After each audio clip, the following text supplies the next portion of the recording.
The Supreme Court of India this day order the crime petition number crime 25/86 of Kumarapuram Police Station, Kerala State to be investigated by the Deputy Superintendent of Police, Central Bureau of Investigations, Kerala Circle.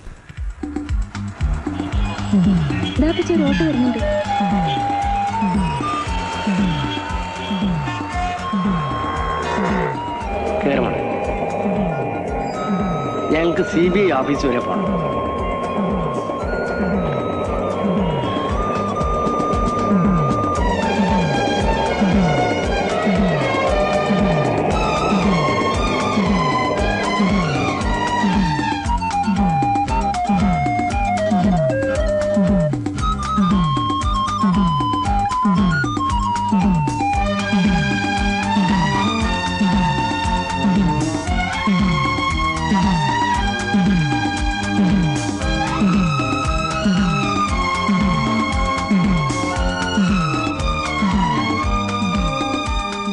എന്താ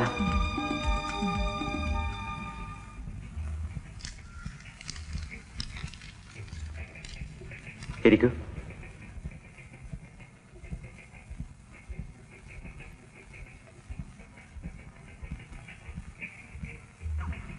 നിങ്ങളോട് അകത്തേക്ക് എല്ലാം പറഞ്ഞു.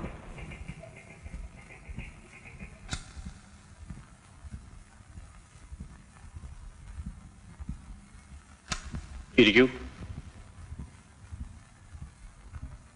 ഈ ഹർജിയിൽ പറഞ്ഞിരിക്കുന്ന Thomas നിങ്ങളാണോ? അതെ സാർ. ഈ കേസ് CBI അന്വേഷണത്തിനായി സുപ്രീം കോടതിയിൽ നിന്നും ഉത്തരവായിട്ടുണ്ട്. അന്വേഷണം ആരംഭിക്കുന്നതിന് മുമ്പ് നിങ്ങളോട് ചില കാര്യങ്ങൾ ചോദിച്ചറിയണമെന്നുണ്ട്. അതിനാ വരാൻ പറഞ്ഞത്.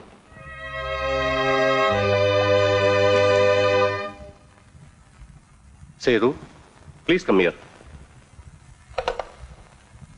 സ്റ്റേറ്റ് പോലീസ് റെഫർ ചെയ്തൊരു കേസ് വീണ്ടും CBIയുടെ അന്വേഷണത്തിന് വരിക എന്നുള്ളത് വളരെ അപൂർവമായ ഒരു സംഭവമാണ്. ഈ കേസിൽ ക്രൈം നടന്നിട്ടുണ്ടോ എന്നുള്ളത് ഇനിയും തെളിയിക്കേണ്ടിയിരിക്കുന്നു. ഈ ഹർജിയിൽ പറഞ്ഞിരിക്കുന്ന തെളിവുകളും ഊഹാപോഹങ്ങളും വെച്ച് മാത്രം ഈ കേസ് അന്വേഷിക്കാൻ സാധ്യമല്ല. അതുകൊണ്ട് നിങ്ങളുടെ പരിപൂർണമായ സഹകരണം ഞങ്ങൾ പ്രതീക്ഷിക്കുന്നു.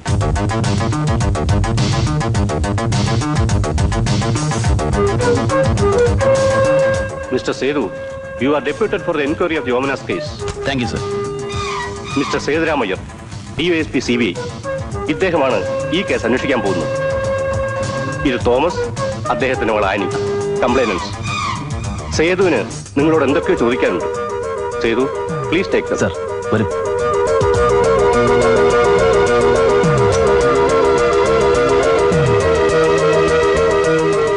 സാർ, എന്നെ എങ്ങനെയെങ്കിലും രക്ഷിക്കാം. ഞാൻ ചോദിക്കുന്ന ചോദ്യങ്ങൾക്ക് നിങ്ങൾ സത്യമേ പറയാവൂ. ഞാൻ സത്യമേ പറയൂ സാർ. വരും. ശരി.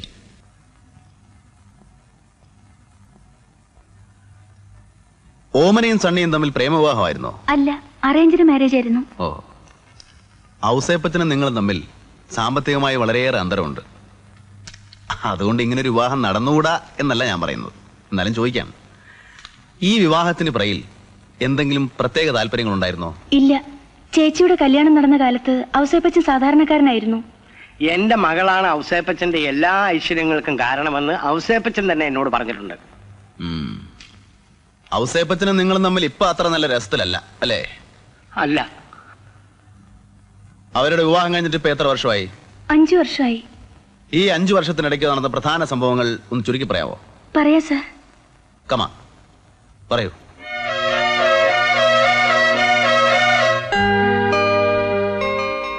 ഇങ്ങോട്ട് വാ, വാന്ന് ചെല്ലേ.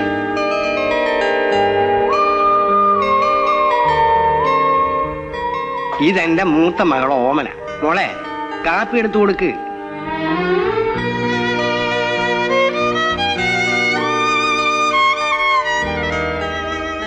മോളകത്തേക്ക് പോ.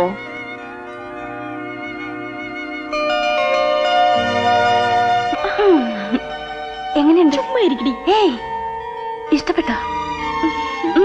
ഇഷ്ടപ്പെട്ടു. എന്റെ മകന് പെണ്ണിനെ ഇഷ്ടപ്പെട്ടു. ഇനി പെണ്ണിന്റെ അഭിപ്രായം കൂടി അറിഞ്ഞാൽ നമുക്ക് ബാക്കി കാര്യങ്ങൾ തീരുമാനിക്കാം. എന്റെ തീരുമാനം എന്റെ മോൾ അനുസരിക്കും. എന്നാലും പെട്ടെന്നൊരു കെട്ട് നടത്തണമെന്ന് പറഞ്ഞാൽ മറ്റു കാര്യങ്ങളൊക്കെ. ഈ കാര്യത്തിൽ വളച്ചുകെട്ടൊന്നുമില്ല തോമാച്ച. എന്റെ മോന് പെണ്ണിനെ ഇഷ്ടപ്പെടണമായിരുന്നു, അവൻ ഇഷ്ടപ്പെട്ടു. ആ വിവരം ഞാൻ നിങ്ങളെ അറിയിച്ചു. ഇനി തോമാച്ചന്റെ തീരുമാനം പറഞ്ഞാ മതി. കെട്ട് വലിയ നോമ്പ് കഴിഞ്ഞു പോരെ? അതൊക്കെ തോമാച്ചന്റെ ഇഷ്ടം. അപ്പൊ പിന്നെ ബാക്കി കാര്യങ്ങളൊക്കെ മനസ്സിലായി. സ്ത്രീധനത്തിന്റെ കാര്യമാണെങ്കിൽ ഒന്നും പറയണ്ട. തോമാച്ചന്റെ മകൾ, തോമാച്ചൻ എന്ത് ഇഷ്ടമോ അത് ചെയ്യാം. ഇച്ചിരി കുറഞ്ഞാലും കൂടിയാലും ഒന്നുമില്ലെങ്കിലും ഞങ്ങൾക്ക് വിരോധമില്ല.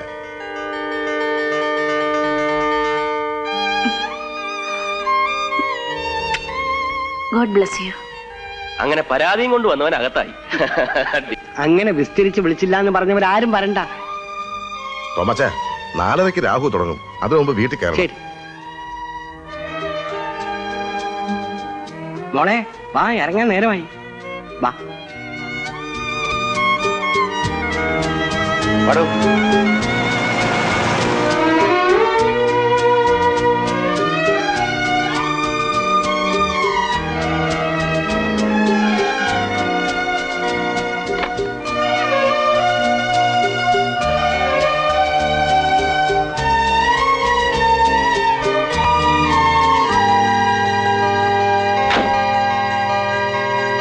പോട്ടെ.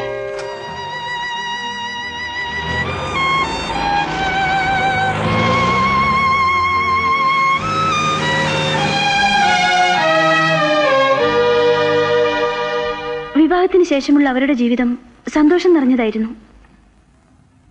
ഇടയ്ക്ക് സണ്ണിച്ചേനും ഓമന ചേച്ചിയും വീട്ടിലേക്ക് വരും. സമയം കിട്ടുമ്പോൾ ഞാനും അപ്പച്ചനും അങ്ങോട്ട് പോകും. ജോണിക്കുട്ടിയുടെ സഹായത്തിൽ അവസേപ്പച്ചൻ ചെറിയൊരു ബിസിനസ് തുടങ്ങി. ആരായി ജോണിക്കുട്ടി? സണ്ണിച്ചായന്റെ പെങ്ങളുടെ ഭർത്താവ്. എന്ത് ബിസിനസ് ആയിരുന്നു തുടങ്ങിയത്? ചെറിയ കോൺട്രാക്ട് വർക്കുകളായിരുന്നു ആദ്യം. ബിസിനസ് വളർന്നോടുകൂടി സണ്ണിച്ചായന് തിരക്കായി. അതോടുകൂടി ഞങ്ങളുടെ വീട്ടിലേക്കുള്ള വരവും കുറഞ്ഞു. എന്നുവെച്ച് ഞങ്ങൾ തമ്മിലുള്ള സ്നേഹബന്ധത്തിന് ഒരു കുറവും ഉണ്ടായില്ല. Hello, speaking. എന്നാ കമലം, എന്നാ പ്രോബ്ലം സൊല്ലേ? Give to him. ഒരു മിനിറ്റ്, വീട്ടിൽ നിന്ന്. രാജ, അപ്പ here. Be a good boy and go to school. No, you must go to school. Okay? When Appa comes in the evening, I'll bring you eclairs, chocolates, everything. Okay? Promise. Okay. പറയ്. ഒരു ദിവസം അവസേപ്പച്ചൻ അപ്പച്ചനെ കാണാൻ വീട്ടിലേക്ക് വന്നു. ഞാനും ജോണിക്കുട്ടിയും കൂടി ഒരു ചെറിയ റേഞ്ച് പിടിച്ചിട്ടുള്ള കാര്യം തോമാച്ചൻ അറിയാമല്ലോ. എന്റെ വീടും പറമ്പും അതിന്റെ ഈടിനായി ഗവൺമെന്റിലേക്ക് കൊടുത്തിരിക്കുക. അതുകൊണ്ടാ ഇപ്പോഴിങ്ങനെ ഏർപ്പാട് വേണ്ടി വന്നത്. ബാങ്കിൽ നിന്നുള്ള ലോൺ ഇത്രയും പെട്ടെന്ന് ശരിയാകുമെന്ന് ഞാൻ തീരെ പ്രതീക്ഷിച്ചില്ല. അപ്പോഴാ വേറൊരു പ്രശ്നം, അവർക്ക് കൊളാറ്ററൽ സെക്യൂരിറ്റി വേണമെന്ന്. മറ്റൊരു മാർഗവും ഇല്ലാത്തതുകൊണ്ടാ ഞാൻ തോമാച്ചന്റെ അടുത്ത് വന്നത്. കൊളാറ്ററൽ സെക്യൂരിറ്റി കൊടുക്കാനില്ലാത്തതുകൊണ്ട് പാസ്സായ ലോൺ വെറുതെ കളയണോ? ലോൺ കിട്ടിയില്ലെങ്കിൽ പാലം പണിയുടെ കോൺട്രാക്ട് എനിക്ക് കംപ്ലീറ്റ് ചെയ്യാനാവില്ല. തോമാച്ചൻ എന്നെ ഒന്ന് സഹായിക്കണം. ഔസേപ്പച്ചൻ നന്നാകുന്നതിൽ എനിക്ക് സന്തോഷമേ ഉള്ളൂ. എന്നാലും ഒരു വാക്ക് ഞാൻ ആനിയോട് കൂടി ഒന്ന് ചോദിച്ചോട്ടെ? ശരി.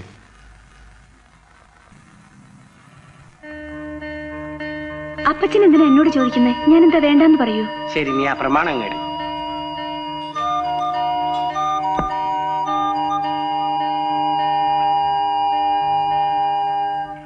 കർത്താവ് അനുഗ്രഹിക്കട്ടെ, നമുക്ക് നല്ലതേ വരൂ. തോമാച്ചന് ഇതെപ്പോ തിരിച്ചു വേണമെങ്കിലും ശരി 1 മാസത്തെ അവധി എനിക്ക് തന്നാ മതി. തോമാച്ചൻ ബാങ്ക് വരെ ഒന്ന് വരേണ്ടി വരും. ഞാൻ അറിയിക്കാം. ഗ്യാരണ്ടിയിൽ ഒപ്പിടാനാ. എപ്പ വിളിച്ചാലും ഞാൻ വരാം. അങ്ങനെ ഔസേപ്പച്ചൻ പ്രമാണവും വാങ്ങിച്ചുകൊണ്ട് പോയി. അതിനുശേഷം ഔസേപ്പച്ചന്റെ വളർച്ച പെട്ടെന്നായിരുന്നു. അയാൾക്ക് കാറായി, വീടായി, ജോലിക്കാരായി, വേറെ പല ബിസിനസ്സും തുടങ്ങി. പുത്തൻ പണക്കാരൻ അർദ്ധരാത്രി കൊട പിടിക്കുമെന്ന് കേട്ടിട്ടേ ഉള്ളൂ. ഞാൻ അത് കണ്ടു സാർ. പ്ലാക്കൂട്ടത്തിൽ ഈ തോമായുമായിട്ടുള്ള ബന്ധം പോലും ഔസേപ്പച്ചന് പുച്ഛമായി. എല്ലാം ഞാൻ സഹിച്ചു, ക്ഷമിച്ചു, പുറത്തു, എന്റെ മൂത്തവൾക്ക് വേണ്ടി. എന്നിട്ട് ആയിടെ എനിക്ക് കുറച്ച് പൈസയുടെ അത്യാവശ്യമുണ്ടായി. എന്റെ കയ്യിൽ പൈസ ഒന്നും ഇല്ലാതിരുന്നുകൊണ്ട് കുറച്ച് ഭൂമി വിൽക്കാമെന്ന് തീരുമാനിച്ചു. എന്റെ പറമ്പിന്റെ ആധാരം വിട്ടു കിട്ടാൻ വേണ്ടി ഞാൻ ഔസേപ്പച്ചനെ സമീപിച്ചു.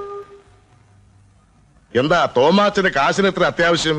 ഞാൻ ഔസേപ്പച്ചനോട് അന്നേ പറഞ്ഞതല്ലേ മരിച്ചുപോയ എന്റെ സഹോദരിയെ പറ്റി. അവൾക്ക് 2 ആൺകുട്ടികളാണ്. മൂത്തവൻ എങ്ങനെയോ പോലീസിലായി, രണ്ടാമത്തവൻ ജോലി ഒന്നുമില്ലാതെ നടക്കുകയാണ്. അവൻ ഇപ്പൊ ദുബായിൽ ഒരു ജോലി കിട്ടാനുള്ള സാധ്യതയുണ്ട്. വിസയ്ക്ക് വേണ്ടി കുറച്ച് പൈസ കൊടുക്കണം. അത് ഞാൻ കൊടുക്കാമെന്ന് ഏറ്റുപോയി. എന്തിനാ തോമാച്ച ആവശ്യമില്ലാത്ത കാര്യങ്ങളൊക്കെ കയറി ഏക്കാൻ പോണത്? സങ്കടമുള്ള വർത്തമാനം പറയരുത് ഔസേപ്പച്ച. എന്റെ വീടും പറമ്പും കുടുംബ സ്വത്താ. നിയമപ്രകാരം അർഹതയില്ലെങ്കിൽ പോലും അതിലൊരു വീതം എന്റെ പെങ്ങളുടെ മക്കൾക്ക് കൊടുക്കാമെന്ന് ഞാൻ നേരത്തെ തീരുമാനിച്ചതാ.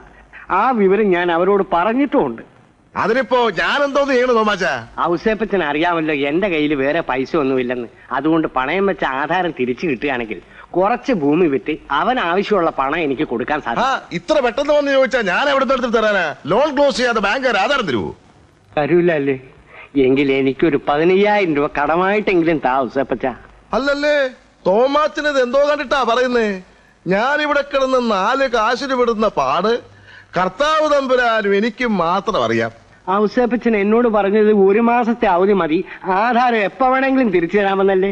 ആവശ്യമില്ലാത്തൊന്നും പറയരുത് തോമാച്ച, ഞാൻ അങ്ങനെയൊന്നും പറഞ്ഞിട്ടേ ഇല്ല. Hello mister Ouseph here.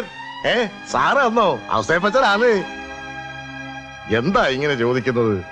അവിടുന്ന് ചോദിച്ചാൽ എനിക്ക് തരാതിരിക്കാൻ പറ്റുമോ? അയ്യോ അല്ല, ഇവിടെ അങ്ങനത്തെ ഒരു കുഴപ്പമില്ല. 50ഓ 60ഓ ഞാൻ കൊണ്ടുവരാം. അത് വേണ്ട, ഞാൻ തന്നെ കൊണ്ടുവരാം. Okay sir.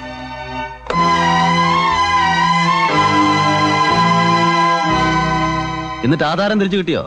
കിട്ടി, 1 മാസത്തിന് ശേഷം. അതോടെ ഞങ്ങൾ തമ്മിൽ മാനസികമായിട്ട് അകന്നു പോയി സാർ. പിന്നീട് നിങ്ങൾ തമ്മിൽ കണ്ടില്ലേ? എത്രയായാലും എനിക്ക് എന്റെ മകളെ കാണാതിരിക്കാൻ ഒക്കുമോ? ഞാനൊരു ദിവസം എന്റെ മോളെ കാണാൻ പോയി. ഔസേപ്പച്ചൻ ദൈവത്തെ ഓർത്ത് എന്നെ വഴക്ക് പറയരുത്. ഞാൻ എന്റെ മോളെ ഒന്ന് കണ്ടോട്ടെ ഔസേപ്പച്ച.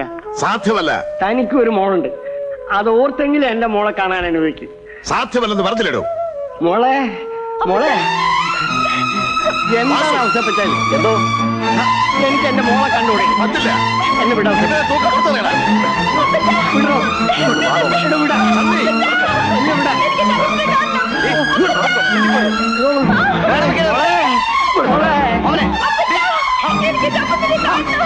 എന്നെ വിടാ. നിനക്ക് എന്ത് വേണം? ഒന്ന് കഴിഞ്ഞാൽ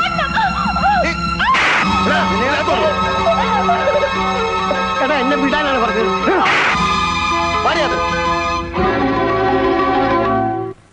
പിന്നെ നിങ്ങളാരും അങ്ങോട്ട് പോയില്ലേ? പോയാലും അയാൾ കാണാൻ അനുവദിക്കില്ല സാർ. കുറെ കത്തുകൾ അയച്ചു, 1-2 മറുപടി വന്നു, പിന്നെ അതുമില്ല. അയാൾ അതിനും സമ്മതിച്ച് കാണൂല സാർ. ഈ കത്തുകളൊക്കെ ഇപ്പൊ എവിടെ ഉണ്ട്? വീട്ടിൽ കാണും. അപ്പൊ നിങ്ങൾ ഓമനെ നേരിട്ട് അവസാനമായി കണ്ടത് ആ ബഹളം ഉണ്ടായ ദിവസമാണോ? അല്ല, ചേച്ചി ആസ്പത്രിയിലാണെന്ന്. എന്ത് പറ്റി മോളെ? വിഷം കഴിച്ചെന്ന്.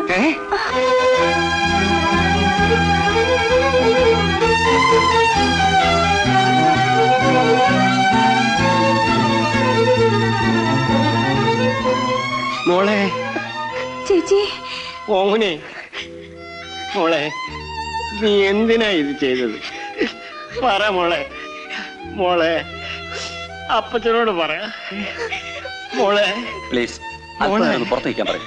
മോളെ അപ്പച്ചൻ ഇങ്ങോട്ട് വരൂ.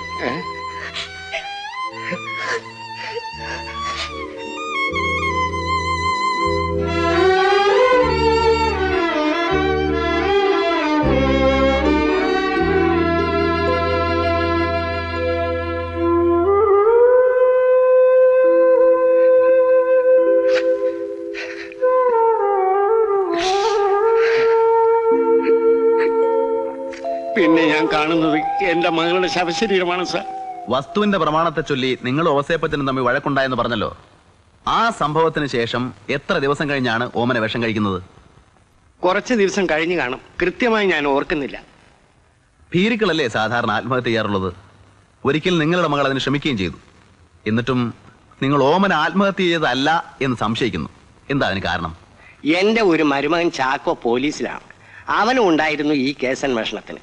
പലരുടെയും മൊഴികളിലും തെളിവുകളിലും അപാകതയുണ്ടെന്ന് സംശയം തോന്നിയ അവൻ ആ കാര്യം അന്ന് കേസന്വേഷിച്ചിരുന്ന വർമ്മ സാറിനോട് പറയുകയുണ്ടായി. അദ്ദേഹത്തിന് അത് ബോധ്യപ്പെടുകയും ചെയ്തു. അപ്പോഴാണ് പെട്ടെന്ന് അവരെ ഈ കേസന്വേഷണത്തിൽ മാറ്റിയത്. നാളെ വൈകുന്നേരം 7 മണിക്ക് ചാക്കോയോട് ഈ ഹോട്ടലിൽ വരാൻ പറയണം. റിസപ്ഷനിൽ എന്റെ പേര് പറഞ്ഞാൽ മതി. സാർ, ഇനി ഞങ്ങളോട് എന്തെങ്കിലും ചോദിക്കാനുണ്ടോ? ഇല്ല, തൽക്കാലം നിങ്ങൾക്ക് പോവാം. ശരി സാർ.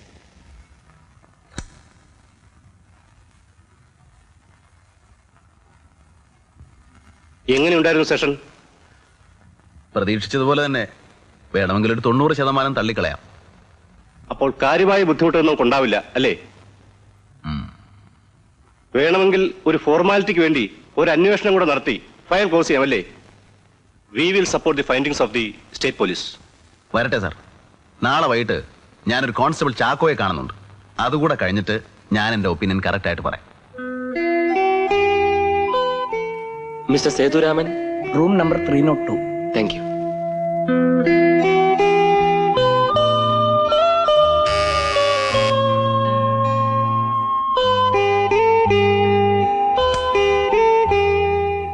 ചാക്കോ അല്ലേ?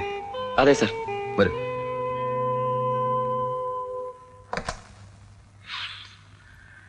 വളരെ പേഴ്സണൽ ആയതുകൊണ്ടാണ് ചാക്കോയുടെ ഓഫീസിൽ വരാതെ ഈ ഹോട്ടലിൽ വരാൻ പറഞ്ഞത്. സിരാം, പേടിക്കണ്ട. ഇതുപോലെയുള്ളൊരു കേസിൽ ഒരു പോലീസുകാരൻ ഇടപെട്ടാലുണ്ടാകാവുന്ന കോംപ്ലിക്കേഷൻസിനെ കുറിച്ചൊക്കെ എനിക്ക് നന്നായിട്ട് അറിയാം. ഞാനൊന്നും റെക്കോർഡ് ചെയ്യില്ല. ഒരു സ്റ്റേറ്റ്മെന്റിലും ചാക്കോ ഒപ്പിടുകയും വേണ്ട.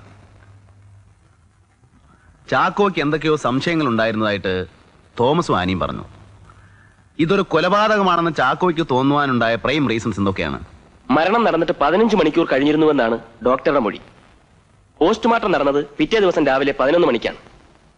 അപ്പോൾ മരണം സംഭവിച്ചിരിക്കേണ്ടത് തലേ ദിവസം രാത്രി ഉദ്ദേശം 8 മണിക്കാണ്. രാത്രി 9:30 മണിവരെ കുമാരപുരം പഞ്ചായത്തിൽ മഴ പെയ്തിട്ടുണ്ട്. ഞാനന്ന് സ്റ്റേഷനിൽ ഡ്യൂട്ടിക്കുണ്ടായിരുന്നു. 9:30 മണിക്ക് മഴ നിന്നതിന് ശേഷമാണ് ഞാനും PC ബാലകൃഷ്ണൻ നായരും കൂടി ഊണ് കഴിക്കാൻ പോയത്. 8 മണിക്ക് ഓമനെ ആത്മഹത്യ ചെയ്തിട്ടുണ്ടെങ്കിൽ ഡെഡ് ബോഡിയിലും വസ്ത്രങ്ങളിലും മഴത്തുള്ളി തെറിപ്പിച്ച് വീണ ചെളിയുടെയും മറ്റും പാടുണ്ടാകേണ്ടതായിരുന്നു. കൂടാതെ രക്തം മഴവെള്ളത്തിൽ കലങ്ങി ഒഴുകിക്കിടക്കുമായിരുന്നു. ഇതൊക്കെ എനിക്ക് സംശയങ്ങൾ തോന്നാനുണ്ടായ കാരണങ്ങളാണ് സർ. പിന്നെ ഡോക്ടറുടെ മൊഴിയെടുത്ത SI ആണ്. മൊഴിയും പോസ്റ്റ്മോർട്ടം റിപ്പോർട്ടും തമ്മിൽ വ്യത്യാസമുണ്ടായിരുന്നു. ഡോക്ടറുടെ മൊഴിയിൽ പറഞ്ഞ 15 മണിക്കൂർ സർട്ടിഫിക്കറ്റിൽ 13 മണിക്കൂറായി കുറഞ്ഞു. പിന്നെന്തുകൊണ്ട് ഡോക്ടറോട് ഈ അഡ്ജസ്റ്റ്മെന്റിനെ കുറിച്ച് ചോദിച്ചില്ല? ചോദിക്കേണ്ടി വന്നില്ല സർ. കറക്റ്റ്. ചോദിക്കേണ്ടവരെ അവർ ഒഴിവാക്കിയല്ലോ അല്ലേ?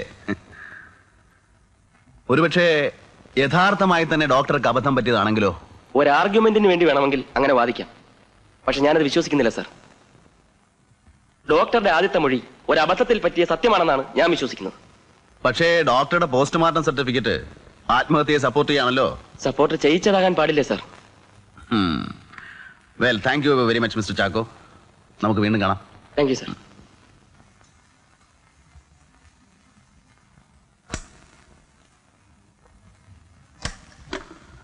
റിസപ്ഷൻ.